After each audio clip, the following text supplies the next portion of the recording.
like I said, had to pause on Silksong because as soon as the release date was announced, I got the chance to dive into Hades. It's 1.0. That is out now for everyone.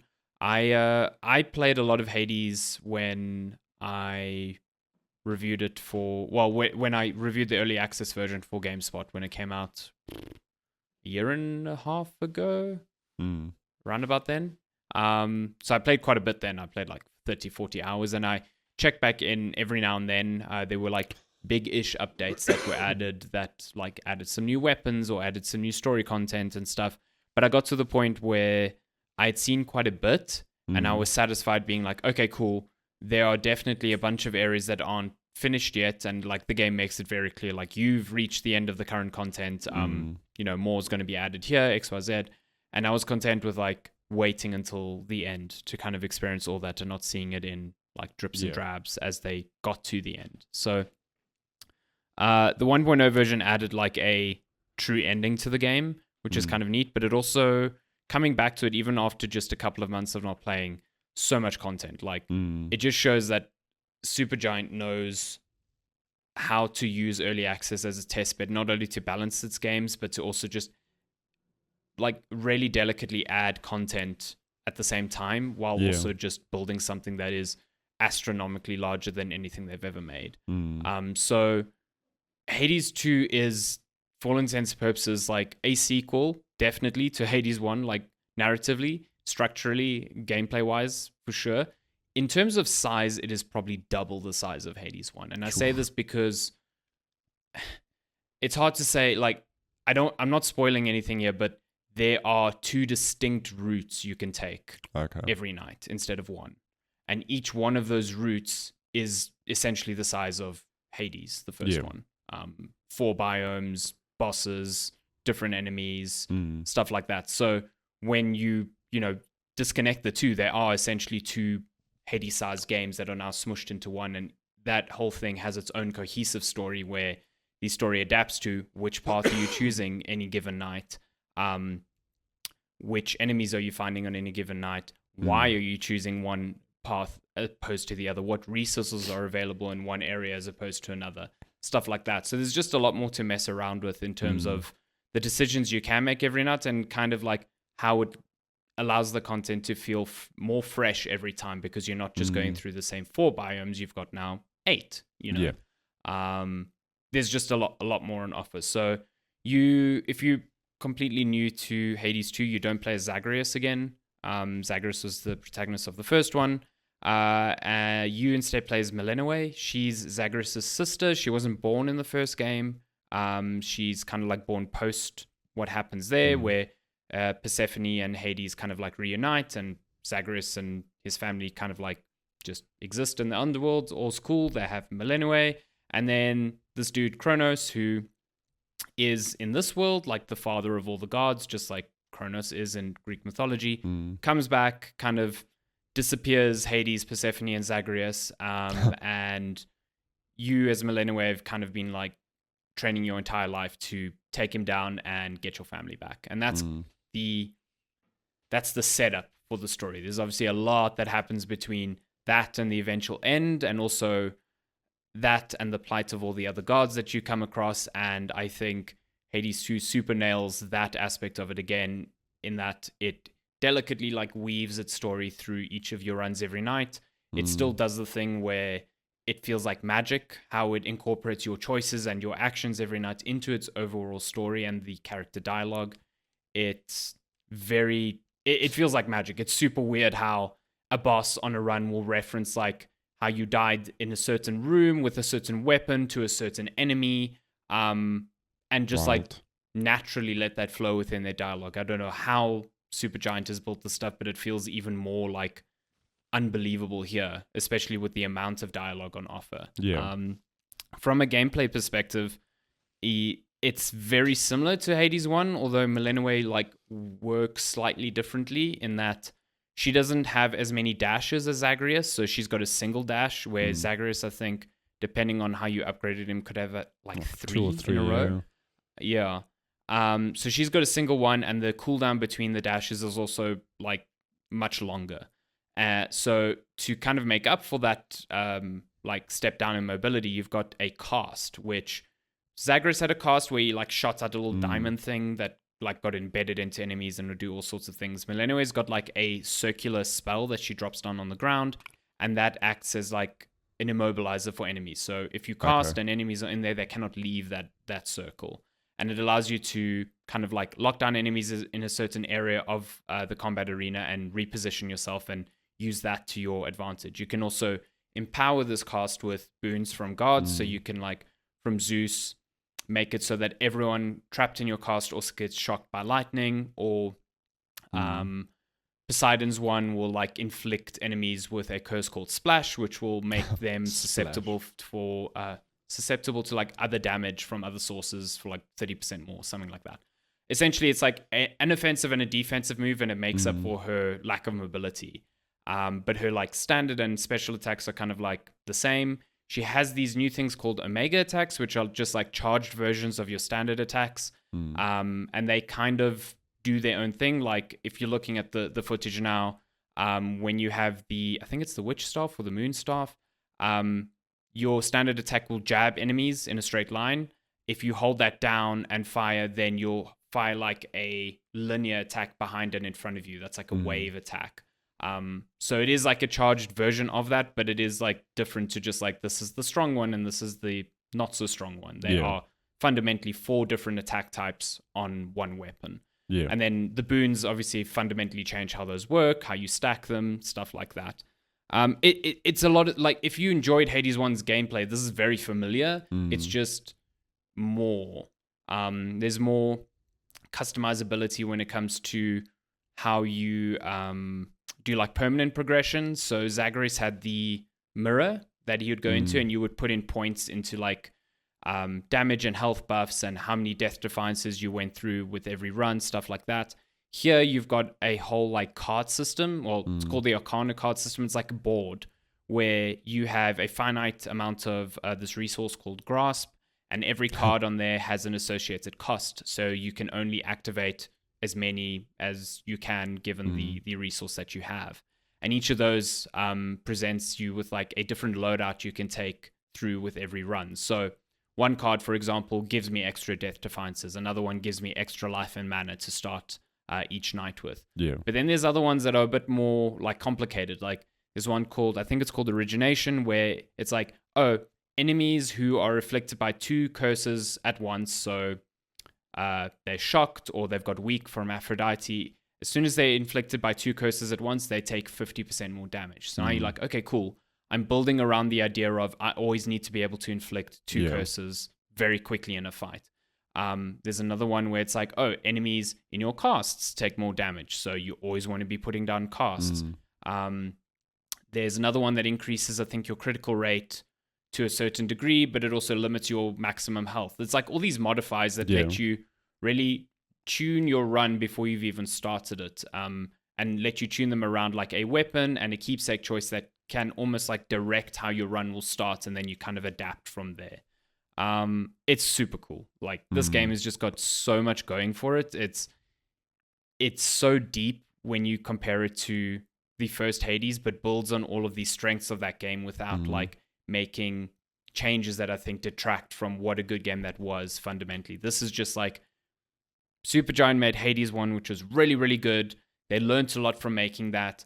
They went into early access with this thing and then took the time to fine tune it even more. And I think the result now, if you're stepping in from, having not played it at early access or even have, like, you've got a incredibly well-balanced and well-designed roguelite that's probably the best one you're going to play like in your life. Ever. For sure. Yeah, it's so good. It's really, really good. I mean, I've played like, 75, 80 hours. I'm still coming across a lot of dialogue that I've never seen before. Even, little story beats that are still continuing after the end of the story because there's all these like post-game things that you can do. Yeah. It's just super good. And I'm like desperately waiting for you to get into it because I think you are just going to like devour this game. Just let me just get rid of Silksong first. then let me just finish one of the other games of the year to get to this arguably Game of the Year contender. Yeah, mean, it's tough. This year's going to be a tough fight for Game of the Year. Yeah, I mean, I don't have to really say too much other than I really loved Hades 1. I mean, I have such fond memories of streaming it. I mean, I streamed it a lot. Did so many runs, put in, I don't know how many hours, but a fair number of hours. And I know, maybe you'd help me remember. I know when you finish a game, there's like modifiers. You can, it's like heat level. I mean, you still never have hit, that here. Yeah. never hit max heat level, but I did push that as much as I could, while the game had my attention. And even then, it was a thing of like every run always felt good. There were always new things to listen to, cool combinations I never thought of before, whatever. When Hades 2 was announced and hit early access, I'm just like, I'm gonna wait. I'll wait for it. It's cool. And then they go and they announce it for like September. Just 2 weeks after Silksong. Of all the whole year, you've got the whole year. You choose to do it in September. So I'll play it. How do you think they were feeling when Silksong dropped? Because they obviously had this locked and loaded to go, and it was part of a Nintendo Direct, so they weren't gonna be able to be like, "Yeah, no, we're delaying it." I don't think they were. By the same token, I think they were just like, "Yeah, I don't. We're big enough. It's okay." I think Supergiant know after Hades 1 that I have to think that they knew. I mean, I don't think you can ever know, but I have to think that they had faith that they were onto something bigger than Hades 1. I mean, Hades 1 was received well by everyone. If I think back to that year, I can't think of a single person like, oh, like it's okay. Like I think everyone I know played it, loved it. So if they just built on that, I'm like, well, they've got nothing to be scared of. And for all intents and purposes, Metacritic's not the definitive way to judge a game, but I think Hades 2 is scoring higher than Silksong. So yeah, Hades 2 is the highest reviewed game of the year, which is just because you look like at it, you like 94 on Metacritic. It's ridiculous. It's just, and I don't mean it in a negative, but like, it's just a roguelite, But man, Hades 1, like, let's remember, redefined what a story could be in a roguelite. A roguelite was, you just do runs and that's that. And Hades like, no, we'll tell you a story, and we'll make sure you always know that whatever you're doing will be referenced or whatever. It always like just follow, and how they do it, I don't know. I'd love to see them pull back the curtain and look at the sort of mind maps and the the diagrams of things, how dialogue things happen, and how they coded that all to make sense and be aware of what the player's done. I don't know if you would know either. And just so much voice dialogue that accounts for that. It's not like, even with it just being text, it would be difficult. But the fact that they've got recorded lines for all of this is just mind-blowing. It really is. And then it really makes you wonder why. I mean, entirely two different games, and I know it's like not the same thing, but like The Legend of Zelda has no dialogue almost. No. Never. Yeah. Well, not never, but you know what I mean.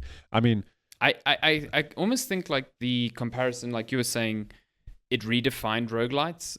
This is very much a Breath of the Wild, Tears of the Kingdom thing where the sequel comes out and the industry hasn't even caught up to the first one. You know what I mean? Yeah. There's been a lot of roguelites, but nothing has done like, sort of what Hades did. And now Hades 2 comes, it's like, we're still doing that. And it's very familiar, but it is better now. Like we've learned from ourselves and it is better. And just add to the fact that the animations, the art style, I mean, man, the art style is just like, it's so nice to look at. It's clean, vivid. And I haven't listened to the soundtrack, but I know that the soundtrack will be good as well. Oh, it's so good. Yeah, it's so good. Yeah. It's Darren Korb firing on all cylinders there. Like, I mean, every single time he puts out a soundtrack to a game, it's like, this is the best he's ever done. And he just, every single time, it's just better and better and better.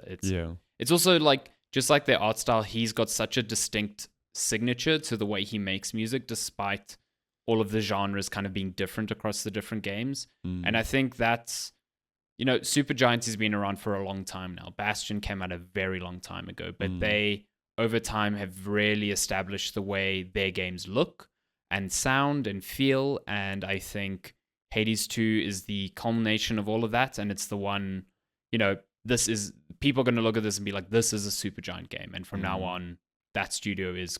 I mean, Hades 1 arguably did this, but for certain now, this is the one people will remember. Yeah. I would love to know what they do from here. Yeah, but I was gonna say, I mean, me too.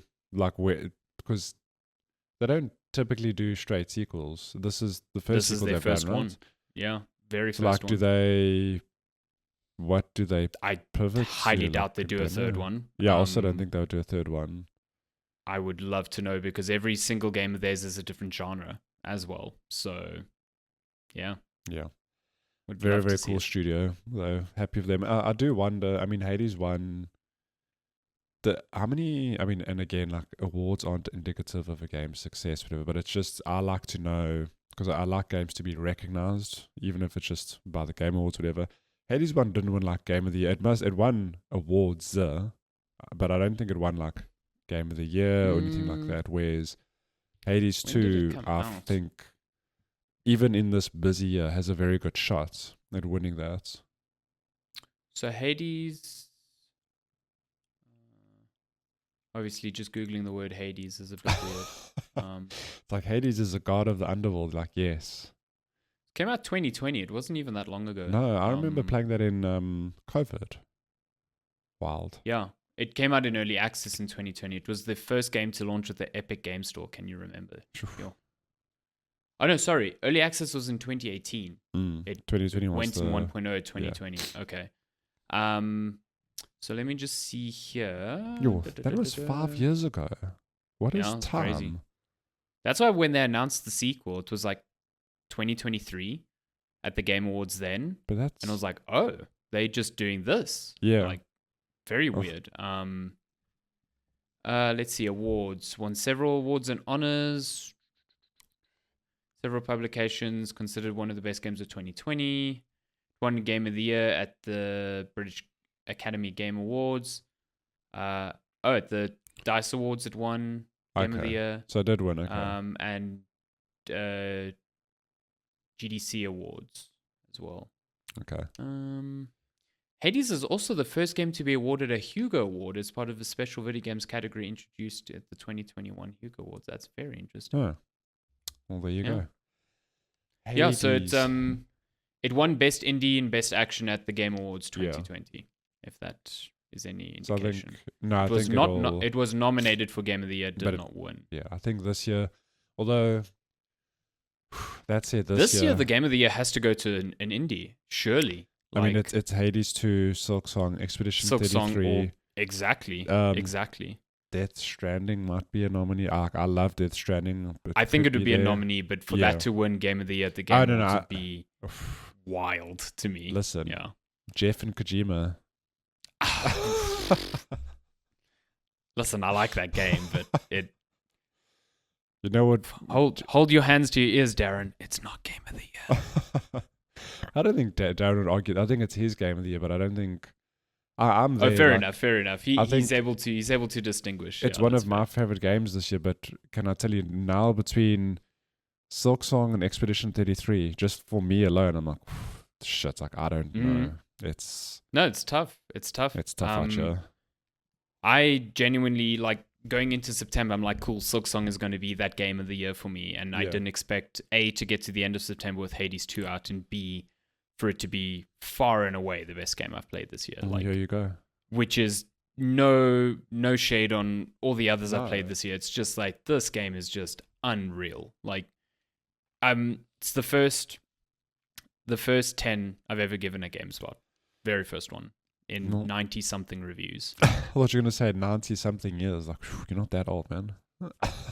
It's remarkable, this game, and I hope people... I mean, I can already see a lot of people playing it and really, really enjoying it, and I hope you have the sort of same reaction. I'm pretty sure you will. And I think it's going to, like, devour you, especially the way the post-game works is...